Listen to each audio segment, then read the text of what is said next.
ছিঁড়ে ফেলা হচ্ছে এবং সেটি ছিঁড়ে ফেলছেন বিএনপির কেন্দ্রীয় নেতৃবৃন্দরা। এবং দেখতে পাচ্ছেন যে ছাত্র দলের সাবেক সভাপতি রনকুল ইসলাম শ্রাবণ তিনি নিজ হাতে একের পর এক দলীয় পোস্টারগুলো কিন্তু ছিঁড়ে ফেলছেন এবং দেখতে পাচ্ছেন একের পর এক পোস্টার এবং ফেস্টুনগুলো কিন্তু সরিয়ে নেওয়া হচ্ছে। আমরা আমাদের বিএনপির কেন্দ্রের থেকে নির্দেশনা দিয়েছে, আমাদের সারা বাংলাদেশে বিভাগে 4টা টিম করা হয়েছে। কেন্দ্রের থেকে শুরু করে একদম আমরা তৃণমূল পর্যন্ত যত ব্যক্তিগত ব্যানার পোস্টার এবং ফেস্টুন লাগানো আছে সবগুলো আমরা অপসারণ করব। আমরা ইতিমধ্যে জেলা মহানগর বিএনপি অঙ্গ সংগঠন সকলকে আমরা নির্দেশনা আমাদের দপ্তর থেকে পাঠানো হয়েছে। আগামী 7 দিনের মধ্যে আপনারা সারা বাংলাদেশ ব্যানার ফেস্টুন মুক্ত পাবেন এবং যদি কেউ পার্টির নির্দেশনা চিঠি পাওয়ার পরেও ব্রেক করে তাদের বিরুদ্ধে আমরা সাংগঠনিক ব্যবস্থা নেওয়া হবে এবং সাথে সাথে তাদেরকে আর্থিকভাবেও জরিমানা করা হবে।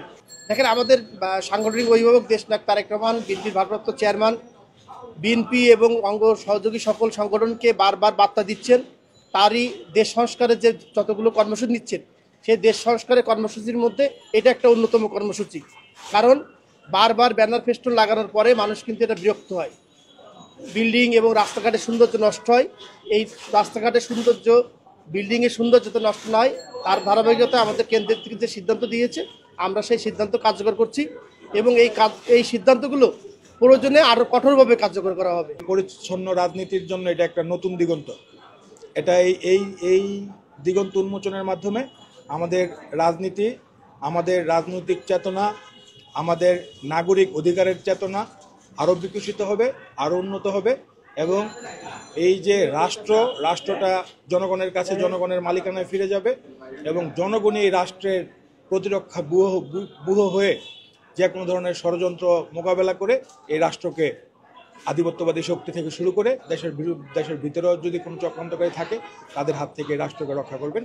এবং এর সূচনা হলো আজকে এই যে ব্যানার ফেস্টুন এইগুলি অপসারণের মাধ্যমে, এবং এটা শুধু আমরা আজকে পল্টন থেকে শুরু করলাম, এটা ইনশাল্লাহ আগামী 7 দিনের মধ্যে সারা দেশে বিস্তৃতি লাভ করবে।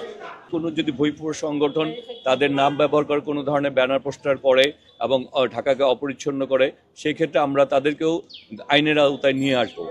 আর আমাদের মূল কথা হচ্ছে যে মানে আমরা ঢাকাকে বাসযোগ্য এবং আধুনিক ঢাকা এবং রাজনীতিতে নতুন মেরুকরণ করতে চাই, যে এখানে অপ্রয়োজনীয় ব্যানার ফেস্টুন করে কেউ যাতে দলকে ব্যবহার করে কোনো ধরনের সুবিধা নিতে না পারে এবং মানুষের জীবনযাত্রা সারা বাংলাদেশেই এবং দলের ভাবমূর্তি ক্ষুণ্ণ করতে না পারে, সেই কারণে এই পর্যবেক্ষণ টিমগুলি কাজ করছে।